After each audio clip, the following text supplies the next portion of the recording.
Okay, moving on to points 4, 5, and 6. The play is spiritual forces and Satan's manifestation. All authentic wisdom teachings, they speak of a play of cosmic forces external to us, and of the influence of admixed forces, as well as dark and hostile forces. The experience of such spiritual forces is common to spiritual practitioners, as reflected in Ephesians chapter 6, verses 10 through 17, for example.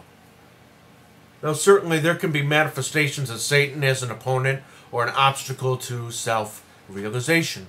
Again, one of our goals on the spiritual journey, to find out who we really are in God, finding out that we really are in God.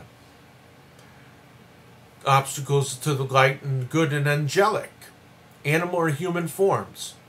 Yet ultimately, according to the masters of the tradition, Sophian tradition and our tradition, the power of any apparently external influence or manifestation comes from within ourselves, from shadows in our own consciousness. After all, the only way any spiritual forces can link with us, whether divine, admixed, or demonic, is through something in our own mind, heart, or life that is in affinity with it, unless there is an internal affinity in spiritual being force, cannot connect with us and thus cannot influence us or have any power over us.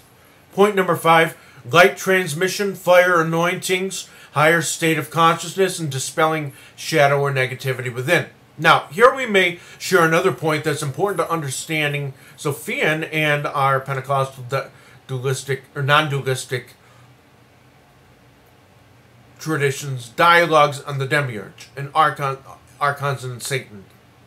Now, in the experience of the Gnostic and light transmission of energy, of light from the light continuum, the river of light, life force, universal life force energy, or what we call fire anointings, or in a higher state of consciousness, the distinction between inside and outside, or what is external to us or internal to us, it vanishes completely.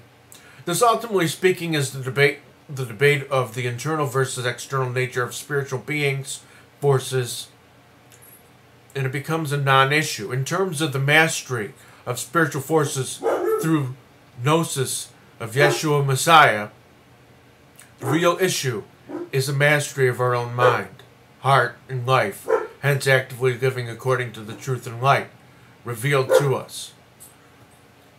My wonderful dogs commenting in on what I'm talking about too.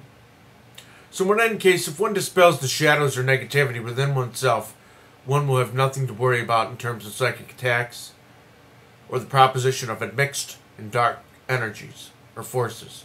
For the Demiurges, Archons and demons will have no power over you, just as they have no power over the risen Savior. And number 6, ignorance manifests as illusion or separation of, actually the illusion of separation or dualism in consciousness. The Demiurge is cosmic ignorance, and the Archons are spiritual forces. They're manifest in the ignorance. This ignorance manifests as the Demiurges in its cosmic ignorance. And the Archons are spiritual forces manifest in the ignorance, and this ignorance manifests as an illusion of separation or dualism in consciousness. It is self-cherishing and the play of desire and fear in the state of egotism. The shadow of this is called the adversary, Satan, and whatever evil might be named. It is the byproduct of the Demiurge, this cosmic ignorance or cosmic egotism. Cosmic egotism is point number 7, and we'll include it with that as well.